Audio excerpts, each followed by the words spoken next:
بدلتے وقت کے ساتھ زمانہ بدلا، زمانے کے تقاضے بدلے اور ساتھ ہی بچوں کی پرورش، ان کی تربیت کے انداز اور اس سے وابستہ چیلنجز بھی۔ اس برق رفتار مسابقتی دور میں نئے زمانے کے والدین کا سب سے سخت مقابلہ ذرائع ابلاغ سے ہے، اور ان میں سر فہرست T V, computer, mobile phone اور ٹیبلٹس ہیں، جو ابتدا میں بچوں کو مصروف رکھنے، توجہ ہٹانے، معلومات، تفریح تباہ اور رابطے کی غرض سے تھمائے جاتے ہیں، لیکن دھیرے دھیرے بچوں کو ان کی عادت اور پھر لت پڑ جاتی ہے، جس سے چھٹکارے کی بظاہر کوئی تدبیر نظر نہیں آتی۔ سچ پوچھیں تو آج کے دور میں بیشتر والدین کا دیرینہ سوال یہی ہے کہ آخر کریں تو کیا کریں؟ آخر کس طرح اپنے بچوں کو موبائل، ٹی وی اور کمپیوٹر اسکرین کی قید سے آزاد کر کے فطرت اور رشتوں کے قریب لایا جائے؟ مگر سچ تو یہ ہے کہ موجودہ مواصلاتی دور میں ان مشینوں پر انحصار انتخاب نہیں، مجبوری بن چکا ہے۔ علم سے لے کر کھیل، بینکاری سے لے کر خرید و فروخت، امتحان سے لے کر داخلے اور دوستی سے لے کر رشتے، ناطے اور شادیاں تک اب ڈیجیٹل میڈیا کے محتاج نظر آتے ہیں۔ ایسے میں اس طلسم ہوش ربا سے مکمل کنارہ کشی تو ممکن نہیں۔ ہاں، مگر کچھ ٹوٹکے ایسے ضرور ہیں جن کو آزما کر اسکرین کے اس بے قابو جن کو اپنا تابع بنایا جا سکتا ہے۔ اس حوالے سے سب سے ضروری بات یہ ہے کہ والدین بذات خود مثال بنیں اور اپنے اسکرین ٹائم کو محدود کریں۔ یہ ہرگز ممکن نہیں کہ دفتر اور خانگی مصروفیات کے بعد آپ خود تو موبائل فون، کمپیوٹر اور ٹی وی پروگراموں میں آسودگی تلاش کرتے رہیں اور اپنے بچوں سے علم، دوستی، کتب بینی اور صحت مند مشاغل کی توقع رکھیں۔ اگر آپ واقعی چاہتے ہیں کہ آپ کے بچے کھلی ہوا میں کھیلیں، کودیں، ورزش کریں، پودوں اور جانوروں سے پیار کریں اور انسانوں کے درمیان وقت گزاریں، تو پہلے خود آپ کو اس صحت مند طرز زندگی کو مستقل بنیادوں پر اپنانا ہوگا۔ نیز بحیثیت والدین نئی دور کی ٹیکنالوجی سے آگاہی اور اپنے بچوں کو دیے گئے آلات سے واقفیت بھی بے حد ضروری ہے۔ کوشش کریں کہ موبائل، کمپیوٹر اور ٹیبلٹ کو بچوں کی ذاتی ملکیت میں نہ دیں، بلکہ ان کے ساتھ شیئر کریں اور ان کی حفاظتی سیٹنگ اور پروٹوکول سے مکمل واقفیت رکھیں۔ انٹرنیٹ پر موجود غیر معیاری، غیر اخلاقی ویب سائٹس کو اپنے اور بچوں کے آلات پر بلاک رکھیں اور ان پلیٹ فارمز پر معلوماتی، دلچسپ اور انٹریکٹیو مشاغل اور کھیلوں میں بچوں کے ساتھ مل جل کر حصہ لیں۔ اکثر والدین کا شکوہ یہ ہوتا ہے کہ بچے گھنٹوں اسکرین کے سامنے گزار دیتے ہیں، لیکن سوال یہ ہے کہ کس مشغلے میں؟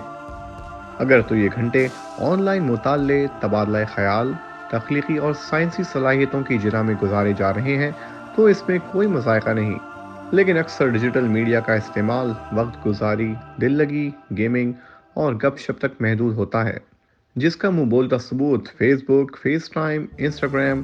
ٹویٹر، ٹمبلر اور آن لائن گیمز کی بڑھتی مانگ ہے۔ یہی سبب ہے کہ آئے دن نت نئے ایپس مارکیٹ میں آ رہے ہیں اور ان کے استعمال میں بتدریج اضافہ ہو رہا ہے۔ اکثر والدین ان کے استعمال سے تو کجا ان کے نام تک سے مانوس نہیں ہوتے۔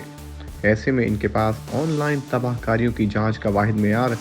گھڑی کی بھاگتی سوئیاں ہوتی ہیں، جن کو جیسے ڈیجیٹل میڈیا پر بیٹھتے ہی پر لگ جاتے ہیں۔ ایسے میں اس نشے کو قابو میں کرنے کا ہر ہتھیار، خواہ روک ٹوک، ڈانٹ پھٹکار ہو یا پہرےداری، سود مند ثابت نہیں ہوتی۔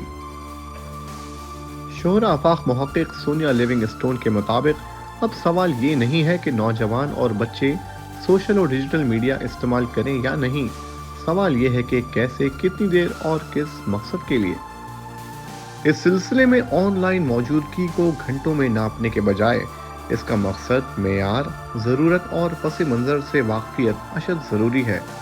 تاکہ آنے والے تکنیکی دور کے لیے مستقبل کے معماروں کو تیار کیا جا سکے، لیکن ساتھ ساتھ انہیں انٹرنیٹ پر ہونے والے جرائم، شرانگیزی اور خطرات سے آگاہ اور محفوظ رکھنا بھی انتہائی ضروری ہے۔ اس تناظر میں برطانیہ اور امریکہ میں ہونے والی متفرق حالیہ تحقیق کے مطابق اکثر والدین کا اس بات پر اصرار ہے کہ کم سے کم 13 اور زیادہ سے زیادہ 16 سال کے بچوں کے سوشل میڈیا استعمال کو والدین کی رضامندی اور اجازت سے مشروط کیا جائے، تاکہ بلو ویل جیسے مہلک آن لائن گیمز کے ہاتھوں نوجوانوں میں خودکشی اور خود اذیتی کے رجحانات پر قدغن لگائی جا سکے۔ دلچسپ بات یہ ہے کہ جو والدین انٹرنیٹ پر سرگرم ہوتے ہیں وہ اپنے بچوں میں اس کے بڑھتے استعمال سے زیادہ خائف نظر آتے ہیں اور آن لائن ڈیٹا اور ان کی ذاتی معلومات اور نقل و حرکت کے تحفظ کو لاحق خطرات کے حوالے سے بھی اکثر تشویش میں مبتلا ہوتے ہیں۔ غالباً اس کی ایک بڑی وجہ ان کے ذاتی تجربات اور آن لائن پرائیویسی مسائل ہیں۔ یوں دیکھا جائے تو ساری دنیا بشمول یورپ، ایشیا، افریقہ، آسٹریلیا اور امریکہ میں اس معاملے پر گہری تشویش ہے اور ڈیجیٹل دور میں پیرنٹنگ کے گوناگون چیلنجز کا مشاہدہ اور سدباب کرنے کے لیے ریاستی سطح پر ادارے سرگرم نظر آتے ہیں۔ پاکستان میں کیے گئے ایک سروے کے مطابق انٹرنیٹ پر 7 سے 17 سال کے بچوں کو متعدد بار بدسلوکی، نفرت آمیز پیغامات اور تحقیر کا سامنا کرنا پڑتا ہے، جو اکثر انہیں مایوسی، خوف اور عدم تحفظ کا شکار کر دیتا ہے۔ یونیورسٹی کی سطح پر کی گئی ایک تحقیق کے مطابق لگ بھگ ہر دوسرا نوجوان بچپن یا نوعمری میں رنگ، نسل، زبان، جنس، قومیت، مذہب اور شخصی حوالے سے انٹرنیٹ اور سماجی رابطوں کی ویب سائٹس پر عصبیت اور ناروا سلوک کا شکار ہوتا ہے۔ یونیورسٹی کی سطح پر کی گئی ایک تحقیق کے مطابق لگ بھگ ہر دوسرا نوجوان بچپن یا نوعمری میں رنگ، نسل، زبان، جنس، قومیت، مذہب اور شخصی حوالے سے انٹرنیٹ اور سماجی رابطوں کی ویب سائٹس پر عصبیت اور ناروا سلوک کا شکار ہوتا ہے۔ سچ تو یہ ہے کہ بیشتر پاکستانی ملک میں رائج سائبر کرائم بل اور سیل سے قطعاً لا علم ہے اور جو واقفیت رکھتے ہیں وہ اس کی افادیت سے خائف نظر آتے ہیں، تاہم اکثریت اسے آن لائن زندگی کا معمول قرار دیتی ہے اور شاذر و نادر اس حوالے سے کسی رسمی شکایت یا قانونی چارہ جوئی کا سوچتے ہیں۔ بقول ایک طالبہ کے کہ ہم فیس بک پر اپنا اکاؤنٹ ہیک کر کے ہراساں کرنے کی شکایت لے کر کیا گئے کہ تفتیشی افسر کی 10 دراسیوں کا شکار ہونے لگے، گویا نماز بخشوانے گئے تھے، روزے گلے پڑ گئے۔ اب کبوتر کی طرح آنکھیں بند کرنے اور شتر مرغ کے مصداق ریت کے اندر سر دے کے سائبر بائیکاٹ کا وقت گیا۔ آج دور ہے کہ امکان کی اس دنیا کو اپنے بچوں اور نوجوانوں کے ساتھ مل جل کر اس جامع جہاں نما کو سمجھنے، سیکھنے اور کھوجنے کا، تاکہ دنیا کے علوم و فنون کے در ہم پر واہ ہو جائیں اور ہم اسے اپنی اور دوسروں کی بہتری کے لیے استعمال کر سکیں، نہ کہ اس کے ہاتھوں استعمال ہو کر زندگی سے ہی دور ہو جائیں۔